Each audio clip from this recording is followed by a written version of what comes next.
नमस्कार, जय हिंद, जय Bharat and welcome to Dev talks. This is Aditya Chind. आज हम बात करेंगे पथिकृत भाई से कि रशिया यूक्रेन वॉर के बीच में काफी कुछ झड़प चल रही है।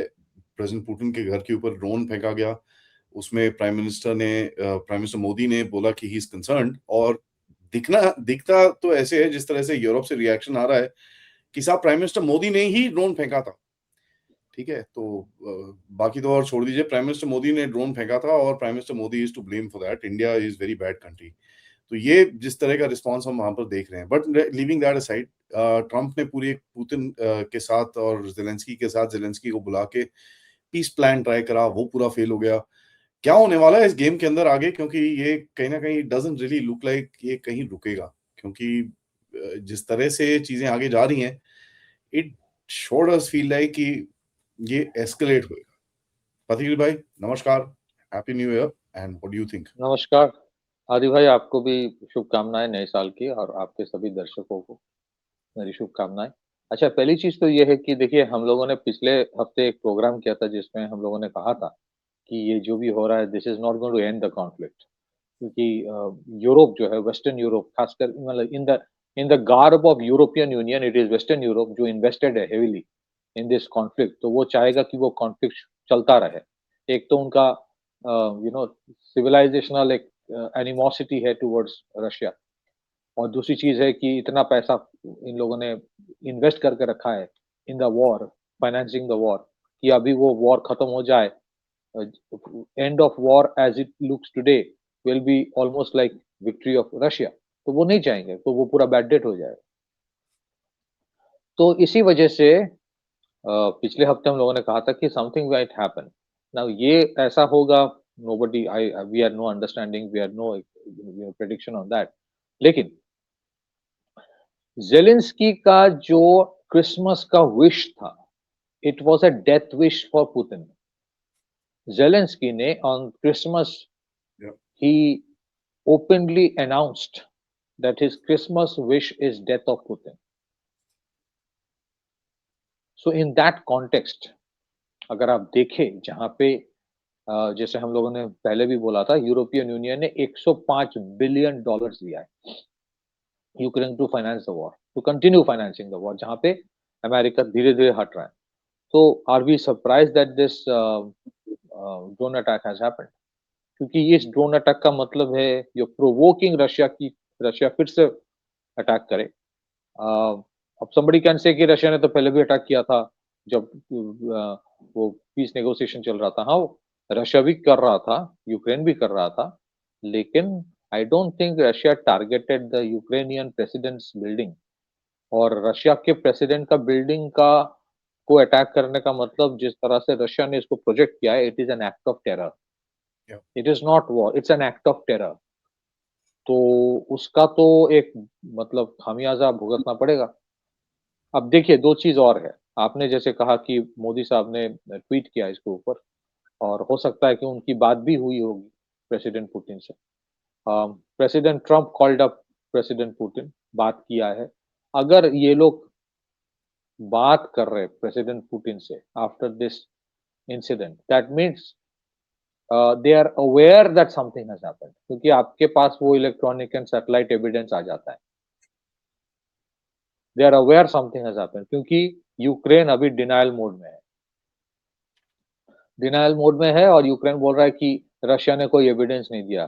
भाई, रशिया को एविडेंस देना है तो वो यूएस को देगा, रशिया को एविडेंस देना है तो वो चाइना को देगा, इंडिया को देगा। वो जेलेंस्की को एविडेंस नहीं दिया देगा कि देखो तुमने जो अटैक किया था ना, ये तुमको मैं सबूत दे रहा हूँ। Yeah. So once they are calling up President Putin, that means something has happened. और मुझे लगता है कि आज की जो खबर आ रही है कि some kind of an evidence they have already given the Russians, public किया है कुछ फुटेज। या वीडियोस हैं काफी सारे, वीडियोस हैं काफी सारे, pretty clear videos are there. उसके बाद व्हाट हैपेंड, अभी रॉयटर्स में and Wall Street journal articles लिख रहा है कि as per CIA nothing of that sort has happened. ये क्यों बोल रहा है? This is a classic template of the American duality of foreign policy. What is the duality of foreign policy? President Trump will call up and say that don't worry, we are with you, we want the war to end, we are concerned about your security. At the same time, the other department will act exactly opposite of that, Yeah. to give a shadow protection to Zelensky as well. Now इसका मैंने क्यों कहा कि ये classic template है, क्योंकि Taiwan के बारे में वही चीज बोला किया जाता है. इफ यू रिमेंबर, बाइडेन के टाइम ताइवान, बाइडेन ने एक स्टेटमेंट दिया था ताइवान के ऊपर, ताइवान को कुछ करेगा तो फोड़ देंगे, ऐसा कुछ बोल दिया था कि चाइना चाइना थोड़ा सीरियस हो गया. फिर स्टेट डिपार्टमेंट आके बोलता है नो नो, हमारा जो पॉलिसी है, वी बिलीव इन द, हमारे जो बेसिक पॉलिसी टुवर्ड्स चाइना था उसमें कोई डिविएशन नहीं हो रहा है. So this is the duality of the American foreign policy. So Reuters को, वॉल स्ट्रीट जर्नल को, कल को न्यूयॉर्क टाइम्स को भी दे गिव फीडर दिया जाता है, तुम ये बोलो as per sources with in ये CIA बोल के आर्टिकल लिखो, ताकि यूरोपियन यूनियंस को भी लगे अरे नहीं, अमेरिका उतना हमारे खिलाफ गया नहीं अभी तक. But at the same time, once the president of United States calls up, और वो इम्प्रॉम्प्टू कॉल था, मतलब हुआ उसके कुछ देर बाद call, that means Trump was worried. अच्छा, एक और इंसिडेंट है. There is a school of thought in America today, कुछ एनालिस्ट ये बोल रहा है कि भाई तुम लोग जो पुतिन को टारगेट कर रहे हो ना, पुतिन तो मॉडरेट है, पुतिन के बाद जो कंटेंशन में है उसके बारे में तुम लोग सोच भी नहीं सकते हो what he is capable of doing. As it is within Russia, जो वेस्टर्न नैरेटिव है कि रशिया में बहुत लोग विचलित है, लोग व्याकुल है कि लड़ाई खत्म हो जाए, लोग पुतिन के खिलाफ चले गए हैं, the thing is different, opposite of that. वहां पे within Russia, the thought process is that Putin is moderate, Putin is giving a long rope. और जिनको वेस्ट मॉडरेट बोलता है, some of the analyst of America सिंह, उनकी policy देख लो आप, वो क्या करेगा if they come to power, what they will do to western Europe, what they will do to Ukraine. सो ये जो रशिया के साथ अचानक America wants to negotiate, Trump का वैसे ही ठीक है, he wants this war to end, ऐसा नहीं कि वसुधैव कुटुंबकम के लिए, बट वी वांट, उसका वेनेजुएला एक प्रोजेक्ट है. 2026 में American financial system is going to face lot of trouble, बहुत सारे ट्रबल्स आने वाले हैं उनके लिए, बहुत सारे. So they need to end this war, जहां पे उनके एक्सपेंडिचर ज्यादा हो रहा है, इनकम कम हो रहा है. सो उनकी बेनिफिट है अगर लड़ाई खत्म हो जाए तो they can negotiate and extract and explore the minerals. और रशिया को एक और भी स्कूल ऑफ थॉट है कि Russia is moving too much towards China, they want to stop it. So Russia के साथ इकोनॉमिक ट्रांजैक्शंस भी कल, I will not be surprised अगर Trump initiate economic transactions with Russia. It benefits America, you get commodities at a cheaper price. उनको लग रहा है कि ये बेनिफिट सिर्फ इंडियंस और चाइनीज को मिल रहा है, अमेरिकन को नहीं मिल रहा है. As it is Russian commodities को इग्नोर नहीं कर पाओगे. So all I am saying is that, अब यहां पे देखोगे the duality of policy coming, duality of policy, एक तरफ बोला जा रहा है कि वी आर कंसर्न, और दूसरी तरफ बोला जा रहा है कुछ नहीं हुआ है. And at the same time कुछ तो किया है. जेलेंस्की ने किया है. वेल देखिए, पिछले जब लड़ाई शुरू हुई थी, यूक्रेन के पास ऑफेंसिव कैपेसिटी बहुत कम था, डिफेंसिव कैपेबिलिटी था, और वो स्टिंगर मिसाइल और कुछ जो मिसाइल्स है, जो एंटी एयरक्राफ्ट मिसाइल और एंटी टैंक मिसाइल, ये अमेरिका ने दिया है. फिर उसके बाद it was the western European lobby that pushed कि यूक्रेन को ऑफेंसिव वेपन सिस्टम दिया जाए. And then they were given long range missiles, they were given all kinds of other weapon systems, offensive capability कि you can strike deep inside Russia. And अभी पिछला 2 साल से जो हुआ है, खास करके 1 साल में जो होता है जनरली लड़ाई के टाइम, यूक्रेन ने अपना भी कुछ कैपेसिटी बिल्डिंग किया है इन इंडिजिनियस मिसाइल डेवलपमेंट. अब वो कितना इंडिजिनियस है और कितना वेस्टर्न यूरोप से उनको टेक्नोलॉजी ट्रांसफर करके अंदर बनाया जा रहा है यूक्रेन में, that is a question, that's a question mark. लेकिन आज यूक्रेन के पास ऐसे क्रूज मिसाइल्स है that can travel for 1000 kilometre. आज यूक्रेन के पास ऐसे लॉइटरिंग म्यूनिशंस है which can travel for 750 kilometers 800 kilometers and can strike। और उस तरह के लॉइटरिंग म्यूनिशंस से यूक्रेन ने रशिया के रिफाइनरीज एंड ऑयल इंफ्रास्ट्रक्चर को पहले टारगेट किया है। उस तरह के लॉइटरिंग म्यूनिशंस जो लॉन्ग रेंज लॉइटरिंग म्यूनिशंस है, उससे इन लोगों ने रशिया के जो बॉम्बर्स खड़े होते थे, चाहे वो ओरिजिनल था या सम काइंड ऑफ डमी था, मुझे पता नहीं है, there is a lot of speculation on that, लेकिन टारगेट किया था। तो these are long range weapon systems. So आज तो यूक्रेन को वेस्टर्न यूरोप ने काफी कैपेसिटी बिल्ड दिया है for long range precision strikes. The question is this कि इस तरह के स्ट्राइक्स के लिए आदि भाई आपको आपकी जो आपकी नेविगेशन सिस्टम्स, आपकी आपकी वो वाला जो है ना, वो जो back end surveillance, tagging the target honing, वो सब बहुत जरूरी है। So somebody give them the electronic intelligence for targeting Putin's residence. ये सिर्फ एक लॉन्ग रेंज मिसाइल से नहीं होता है। It requires lot of navigational capacity. It requires lot of intelligence inputs, electronic intelligence, guidance systems. Somebody gave it. Now वो somebody कौन है? It can be either Western Europe, it can be again जो हम कहते हैं ना, US itself is deeply divided. And ये हमें हमेशा याद रखना चाहिए कि America is not run by the American president always. Always? America के You don't डीप है at all? at all। Absolutely, I completely agree with you। तो अमेरिका के डीप स्टेट, इसी वजह से डीप स्टेट का वर्ड आया कि यार वो तो अपना ही गेम खेलता है। Within the policy there are evidence, there are reports, there are speculations की when it comes to their agencies, वो डायरेक्टली प्रेसिडेंट को पूछ के नहीं करता हर चीज। Now this is why that impromptu sudden call of President Trump to President Putin is almost like saying, look, I have not done it, because the silence of Putin is something that scares even the Americans। Let's understand this। क्योंकि Putin को पता है somebody actually guided that missile। Guidance system होता है, पूरा navigation system, you required satellite inputs. Ukraine के पास satellites नहीं है कि वो करेगा, somebody helped him। अब जेलेंस्की का कुछ नहीं जाता है, जेलेंस्की वैसे भी जाएगा ऐसे भी जाएगा।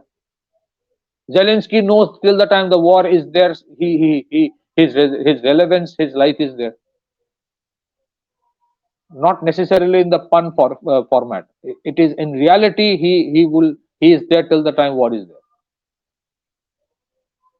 तो वो उसके लिए कुछ फर्क नहीं पड़ता।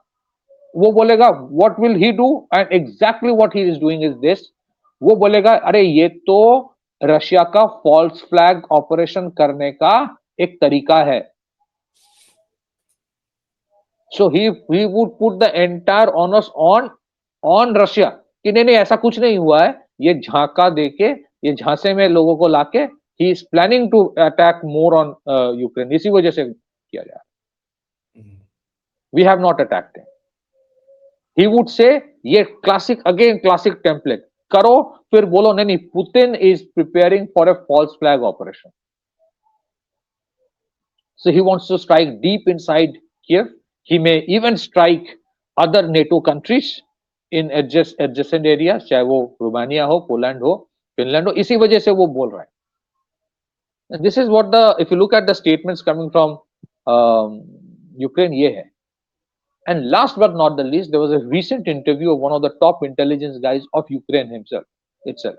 उसने कहा कि beyond a point, the world is not going to be there for Ukraine। उनको अपने सबके इंटरेस्ट है।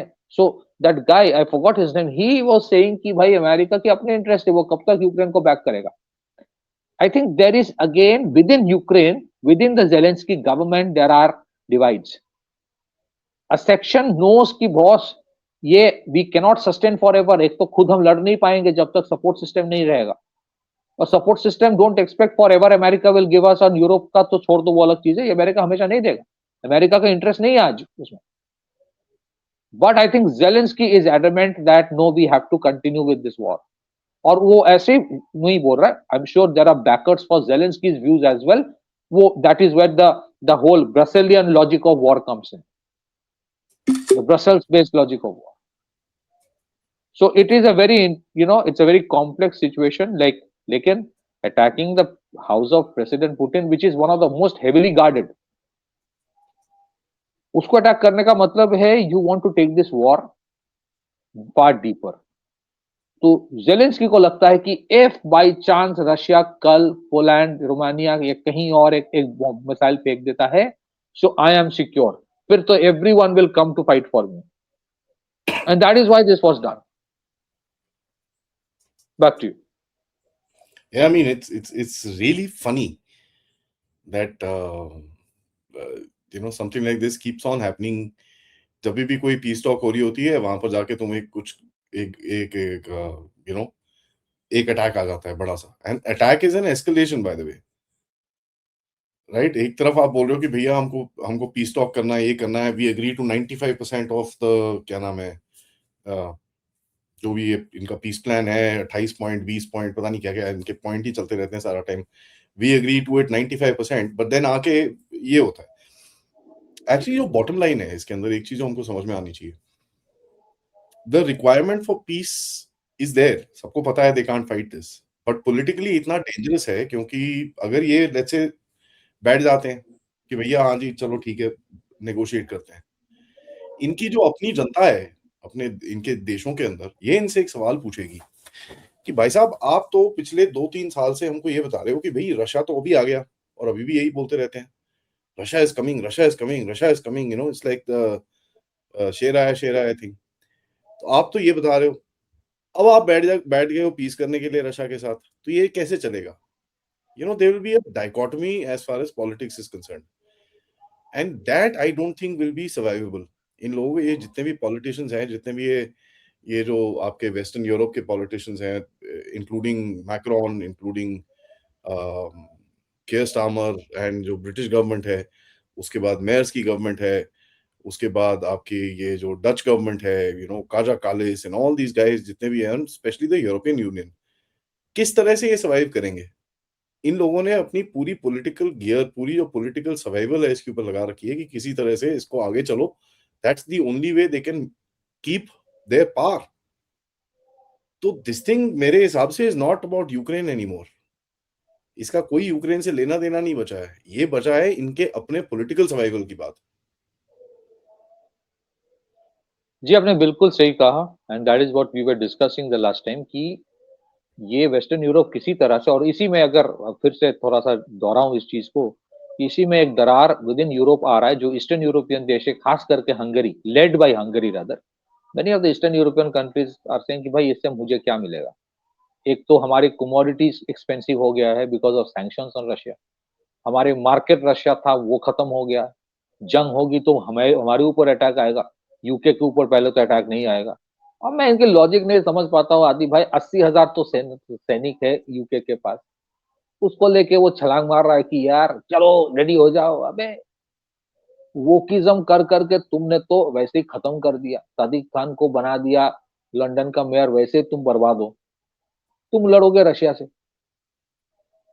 तुमने कभी जंग लड़ी है, जीती है आफ्टर 1945? हर एक सारे सारे काम तो MI6 से करवाते हो, जितने सारे गंदगी का काम. And one thing I must say, you America का अपना एजेंडा होता है. अमेरिका का अपना एजेंडा होता है, वो कोई दूध दूध का धुला नहीं है. I will never say that. लेकिन we always often tend to ignore जो खुराफाती गंदगी यूरोप करते हैं और अमेरिका से गंदा काम करवाते हैं. And this is what the transatlantic alliance was all about, कि भाई पैसा अमेरिका देगा, गंदगी क्या करना है हम डिसाइड करेंगे. सारे सारे आप बताओ ना, ये जो कोसोवो को बेलग्रेड में, यूगोस्लोविया में जो बॉम्बिंग किया था 75 दिन तक कोसोवो को अलग करने के लिए, ये आइडिया किसका था? अमेरिका का नहीं था, ये यूरोपियन यूनियन का था, ये नेटो का था, ये ब्रसल्स का आइडिया था, ये फ्रांस का था, जर्मनी का था, यूके का था. कोई आके बोले इनका आइडिया नहीं था. I don't know whether I should say it और नॉट, लेकिन कभी कभी अमेरिका थोड़ा बेवकूफ भी होता है. ये वो चले जाते हैं, चले जाते हैं यार, चले जाते हैं, हाँ चलो। इन पैसा अमेरिका का लगता है, हाँ उसमें अमेरिका का फायदा बहुत होता है, फायदा भी होता है, हथियार वथियार बेचना ये वो करके। बट थिंक टैंक तो बैठे हैं सब यूरोप में, सब फालतू की चीज करने के लिए। So they don't want this war to end. Actually क्या हुआ है बाजी भाई, इतना पैसा लगा दिया इन लोगों ने, लोन देके रखा है, इन लोग सोचा था कि यूरोप रशिया विल डिसइंटीग्रेट और सब मिल बांट के खाएंगे। आया कुछ नहीं, केला भी नहीं आया हाथ में। ये पूरा बैड डेट में जाएगा। As it is, their economies are suffering because of the sanctions on Russia. Cost of energy has gone up, cost of commodities have gone up, manufacturing is almost dead, move to China और India और elsewhere. क्या करेंगे? आप Paris जाओ, आप Berlin जाओ, do you think that crowd is willing to fight? उनके mental disorder से वो फाइट नहीं कर पा रहे, वो कौन सा फाइट करेगा? The society is gone, and as it is, they have their own internal problems with illegal immigrants and the societal challenges they have. So Europe today is in a mess. Internal आदि भाई, वो देखो शेर आया, आपने बहुत अच्छा कहा, मैं फिर से एक बार बोलना चाहता हूँ, इनके अंदरूनी प्रॉब्लम्स इतने हैं यूरोपियन देशों के। यहाँ से बहुत लोग जाते हैं, मैं उनको बोलता हूँ कि जाइए, अब जब आप 7 दिन रहेंगे तो आपको बहुत बढ़िया लगेगा। आप 1 साल 2 साल 3 साल रहने लगोगे तो आपको पता चलेगा। बट एनीवे, सिटीजन्स की बात अलग होती है वहां पे। यहाँ पे कोई काम करने जाता है फॉर अ जॉब कॉन्ट्रैक्ट, वो अलग चीज होता है। Anyways, the issue is this, उनके लिए ये जो रशिया वाला हवा बना कर रखा है, ये अगर खत्म हो जाए ना, and then they have to focus on the internal challenges each of this countries are, तब तो उनके लोग खा जाएंगे उनको, और वैसे ही उनके पॉलिटिकल क्रेडिबिलिटी खत्म की कगार पे है। आप बताइए ना कि when the European union meets, वो कौन सा ये सोचता है कि टुमारो की इंफ्रास्ट्रक्चर किस लेवल का यूरोप में बनाएंगे नेक्स्ट? कौन सा ये सोचता है कि फिजिकल प्रूडेंस की बात करेंगे? कौन सा ये सोचता है कि नेक्स्ट जनरेशन स्टार्टअप यहां से होगा? कौन सा ये सोचता है कि रिफाइनरीज बनाई? नहीं, वो तो सब चीज में ग्रीन एनर्जी करने के वजह से रिफाइनरी बंद करो, माइंस बंद करो, ये बंद करो, वो बंद करो करता रहता है, और फिर बैठ के बोलता है कि कहां कहां उंगली करना है, बस पूछो। अमेरिका में कहा है, अफ्रीका में कहा उंगली करना है, एशिया में कहा उंगली करना है? When was the last time they thought about? क्योंकि देखिए, मैं लास्ट में ये सब पैरासाइट्स है, मैंने पहले भी कहा था, they can't afford to live without war.